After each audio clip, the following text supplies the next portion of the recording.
வணக்கம் நண்பர்களே. ஏற்கனவே 2023 டிஎன்பிஎஸ்சியில் கேட்ட கொஷின்ஸை நம்ம டாபிக் வைஸாக தனித்தனியாக பார்த்துட்டோம். ஏறக்குறைய ஒரு 20 டாபிக்கு மேலே நம்ம மொத்தத்தையும் பார்த்து முடிச்சிட்டோம். அந்த எந்த டாப்பிக்குள்ளேயும் சேராத இல்லை அதில் மிஸ் ஆன சில கொஷின்ஸை மட்டும் நான் என்ன பண்ணியிருக்கேன் அப்படின்னா மற்றவை மிஸ்செலேனியஸ் அப்படிங்கிற டாபிக் உள்ளாடி கொடுத்துருக்கேன். ஒரு 9 கேள்விகள் இந்த மாடலில் கொடுத்துருக்கோம். இதில் ஃபஸ்ட்டு கொஷின் பாருங்கள். ஒரு குறிப்பிட்ட குறியீட்டு மொழியில் ரொட்டி வெண்ணெய் என்றும், வெண்ணெய் பால் என்றும், பால் சட்டை என்றும், சட்டை காலணி என்றும், காலணி சைக்கிள் என்றும், சைக்கிள் கைகடிகாரம் என்றும், கைகடிகாரம் விமானம் என்றும், விமானம் கப்பல் என்றும் அழைக்கப்படுகிறது. பின்வருவனவையில் அந்த மொழியில் நேரத்தை குறிப்பது எது? இவ்வளோதான் கேள்வியே, ஒன்றுமே இல்லை. நீங்கள் ஃபஸ்ட்டு எங்கே பார்க்கணும் அப்படின்னா இந்த லாஸ்ட் லைன் நேரம். நேரத்தை குறிப்பதற்கு நம்ம எதை பயன்படுத்துவோம்? கைகடிகாரத்தை. இங்கே பாருங்கள், கைகடிகாரம் என்பது விமானம் என்று குறிக்கப்படுகிறது. கைகடிகாரத்தை என்னன்னு சொல்கிறாங்க? விமானம். நேரத்தை குறிக்கிறதுக்கு பயன்படுத்து கைகடிகாரம். ஆனால் நான் கைகடிகாரத்தை என்னன்னு சொல்லுவேன் அப்படின்னா விமானம்னு சொல்லுவேன். அப்போ ஆன்சர் விமானம், ஆப்ஷன் டி. சரியா? ரெண்டாவது கேள்வி, கடிகாரத்திற்கு தொடர்புடைய வார்த்தை மணி எனில் வெப்பமானிக்கு தொடர்புடைய வார்த்தை எது? கடிகாரத்தில் என்ன பார்ப்போம் அப்படின்னா மணி பார்ப்போம். வெப்பமானியில் என்ன பார்ப்போம் அப்படின்னா வெப்பநிலையை பார்ப்போம். நீங்கள் என்ன தப்பு பண்ணுருவோம் அப்படின்னா டெம்பரேச்சராக இல்லை ஹீட்டா அப்படிங்கிறதுல கன்ஃபியூஸ் ஆகிடுவோம். வெப்பமானியில் நமக்கு தெரியாது ஹீட் கிடையாது. ஹீட் வேறு, டெம்பரேச்சர் வேறு. சயின்ஸில் படிப்பீங்க சரிங்களா? ஸோ வெப்பமானியில் நம்ம பார்க்குறது என்ன அப்படின்னா வெப்பநிலை தான் பார்ப்போம். டெம்பரேச்சர் அப்படிங்கிறது தான் ஆன்சர். வெப்பம்னு போட்டிங்கன்னா தப்பு பார்த்துக்கோங்க. அதனால தான் அதை ஃபஸ்ட்டே அவங்க வச்சுருக்காங்க. சரியா? அடுத்தது மூணாவது கேள்வி, 10 நாற்காலிகளின் விலை 4 மேசைகளின் விலைக்கு சமம். 15 நாற்காலிகள் மற்றும் 2 மேசைகள் சேர்த்து விலை ரூபாய் 4000. 12 நாற்காலிகள் மற்றும் 3 மேசைகளின் மொத்த விலை என்ன? இப்போ இதில் பாருங்கள், நான் நாற்காலிக்கு எக்ஸ்ன்னு வச்சுக்கிறேன் சும்மா புரியறதுக்காக, மேசைக்கு ஒய்ன்னு வச்சுக்கிறேன். 10x அப்படிங்கிறது 4y சமம். இது ஃபஸ்ட்டு ஸ்டேட்மெண்ட்.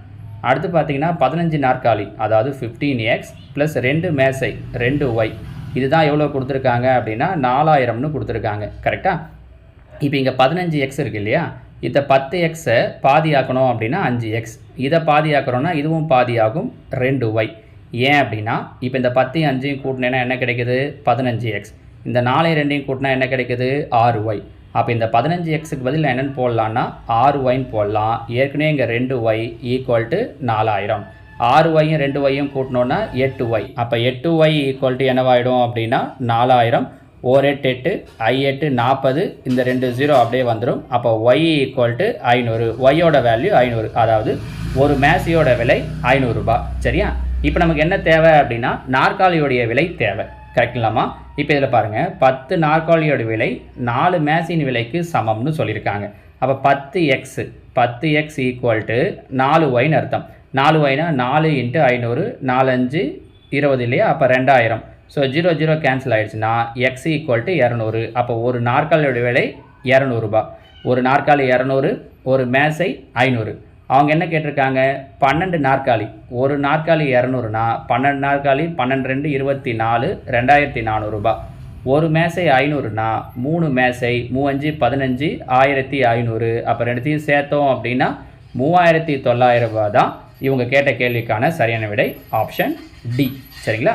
அடுத்த கேள்வி எண் 4, பின்வரும் தொடர்வரிசை குறிப்பின்படி 1 என்பது ஓடு, 2 என்பது நில், 3 என்பது போ, 4 என்பது உட்காரு, 5 என்பது பொறு. தொடர்வரிசை தொடரும் எனில் குறிப்பின்படி எது வரும்? இதெல்லாம் கவனிச்சுக்கோங்க. அவங்க லைனாக நம்பர்ஸ் கொடுத்துருக்காங்க.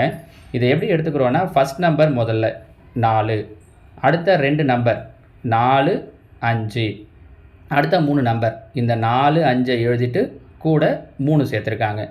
அடுத்து 4 நம்பர் இந்த வந்த 4 5 3 சேர்த்துட்டு 1 எழுதியிருக்காங்க. அடுத்து 5 நம்பர் இந்த வந்த 4 5 3 1 சேர்த்துட்டு 2 எழுதியிருக்காங்க. இதோட ஒரு சீக்வன்ஸை முடிச்சுட்டு மறுபடியும் அடுத்த சீக்வன்ஸ் எப்படி ஆரம்பிக்கிறாங்கன்னா இங்கேருந்து பாருங்கள், 4 5, அடுத்தது 3 நம்பர் இந்த 4 5 எழுதிட்டு 3, 2 நம்பர் 3 நம்பர், அடுத்து 4 நம்பர். அப்போ 4 5 3 1ன்னு வரணும். கரெக்டாக? அடுத்த நம்பர் என்ன வந்திருந்தா கரெக்டாக இருக்கும்? 1 வந்திருந்தா. அப்போது 1க்கு அவங்க என்ன சொல்லியிருக்காங்க? ஓடுன்னு சொல்லியிருக்காங்க. ஸோ ஆன்சர் ரன், ஓடு அப்படிங்கிறது தான் 1க்கான விடை. புரியுதுங்களாமா? அடுத்ததா 5வது கேள்வி, find out the missing figure. விடுபட்ட வரைபடத்தை கண்டுபிடி. ஒன்றுமே இல்லை, ரொம்ப சிம்பிள் பாருங்கள். இந்த படத்தில் 3 பக்கம் இருக்குது, இதில் 4 இருக்குது. 3 கூட 1 கூட்டினா 4 பக்கம் வந்துடுதா? இதில் 5 பக்கம் இருக்குது. அப்போ ஆன்சரில் எத்தனை பக்கம் இருக்கணும்னா 6 பக்கம் இருக்கணும். இது கிடையாது, இது கிடையாது, இது கிடையாது, ஆன்சர் டி, வேறு ஒன்றுமே இல்லைங்க. சரியா? 6வது கேள்வி, 8ஆம் வகுப்பில் உள்ள ஒரு கணித மன்றத்தில் MATH என்ற 4 உறுப்பினர்கள் உள்ளனர் எனில் கீழ்வரும் வினாக்களுக்கு விடையளிக்கவும். இது 8th புக்கில் இருக்கக்கூடிய நேரடியான கேள்வி. கணித மன்ற தலைவரை தேர்ந்தெடுப்பதற்கான வாய்ப்பு. மொத்தம் 4 பேர் இருக்காங்க. அப்போ தலைவரை தேர்ந்தெடுக்கிறதும் 4 பேரை யார் வேணாலும் தேர்ந்தெடுக்கலாம். ஸோ 4 சான்ஸ் இருக்குது. கணித மன்ற தலைவர் மற்றும் உபத்தலைவர் 4 பேரில் யார் வேணாலும் தலைவராக தேர்ந்தெடுக்கலாம். 4ல் ஒரு ஆள் அப்போ தலைவராக தேர்ந்தெடுத்துட்டோம். மீதி எத்தனை பேர் இருப்பாங்க? 3 பேர். அப்போ உபத்தலைவரை தேர்ந்தெடுக்கிறதுக்கு ஒரு 3. So 4 × 3 4 3 12. So answer 4,12 option B. சரியா? 7வது கேள்வி, லண்டனில் உள்ள ஒரு நினைவு சின்னத்தில் MDCLXVI என குறிக்கப்பட்டுள்ளது. இது குறிக்கும் எண் எது? ரோமன் லெட்டர்ஸில் கொடுத்துருக்காங்க பாருங்கள். ஒன்றும் இல்லை, இந்த ஒரு ரோமன் லெட்டரும் எதை குறிக்குது அப்படிங்கிறது தெரிஞ்சால் போதும், ஈஸியாக ஆன்சர் சொல்லிடலாம். நான் ரோமன் லெட்டரை பற்றி உங்களுக்கு தனியாக ஒரு வீடியோ போடுறேன். அது தெரிஞ்சிச்சு அப்படின்னா இது எல்லாத்தையுமே கரெக்டாக சொல்லிடுவீங்க. ஒன்றும் இல்லை, எம் அப்படிங்கிறது எதை குறிக்கும் அப்படின்னா ரோமன் லெட்டர்ஸில் 1000 குறிக்கும். டி அப்படிங்கிறது பார்த்தீங்க அப்படின்னா 500 குறிக்கும். சி அப்படிங்கிறது 100. எல் அப்படின்னா 50. எக்ஸ்லாம் உங்களுக்கு தெரியும். எக்ஸ்னா 10, வி வந்துச்சுன்னா 5, ஐன்னு வர்றது 1. அப்போ இது எல்லாத்தையும் கூட்டிட்டிங்கன்னா முடிஞ்சிச்சுமா, வேறு எதுவும் கிடையாது. இது மொத்தம் கூட்டிங்கன்னா 5 1 6, 5 1 6, 5 1 6 1. அப்போ ஆன்சர் என்ன கிடைக்குதுன்னா 1666 முடிஞ்சிச்சு. வேறு ஒன்றுமே இல்லை பாருங்கள், சிம்பிளானது. 8வது கேள்வி, மேற்கண்ட தொடர் வலமிருந்து இடமாக எழுதப்படும் பொழுது 17வது உறுப்பின் இடப்புறமாக அமைந்த 8வது உறுப்பு. அதாவது இதை ரிவர்ஸில் எழுதணும். இப்படி ரிவர்ஸில் எழுதிட்டு அதாவது பிஜி இந்த சிம்பிள் இதெல்லாம் வந்துடும். இப்படி இருந்து 17வது உறுப்பு இதுக்கு இடதுபுறம்னா இப்போ இந்த பக்கம் லெஃப்ட் சைடு இடதுபுறத்தில் 8வது உறுப்பு. அப்போ என்னவாயிடும்? 17 நம்பர் போயிட்டு 8 நம்பர் திரும்பி வந்துடும். அப்போ 17 8 போயிடுச்சு அப்படின்னா மீதி என்ன வந்துடும் அப்படின்னா 9. ஸோ நம்ம என்ன கண்டுபிடிச்சா போதும் அப்படின்னா இந்த ரிவர்ஸ்லேருந்து 9வது உறுப்பு எது அப்படின்னு பார்த்தோம்னாலே முடிஞ்சிச்சு பாருங்கள். ஸோ 9வது உறுப்பு என்ன வரும்? 1 2 3 4 5 6 7 8 9. 9வது உறுப்பு என்ன வருது அப்படின்னா 6 வருது. So answer option C 6. ஓகேவா? அடுத்த 9வது கேள்வி. ஆக்சுவலாக இந்த 9வது கொஸ்டின் நான் எதில் கொடுத்துருக்கணும் அப்படின்னா நேர்மாறல் எதிர்மாறல் டாப்பிக்கில் கொடுத்துருக்கணும்.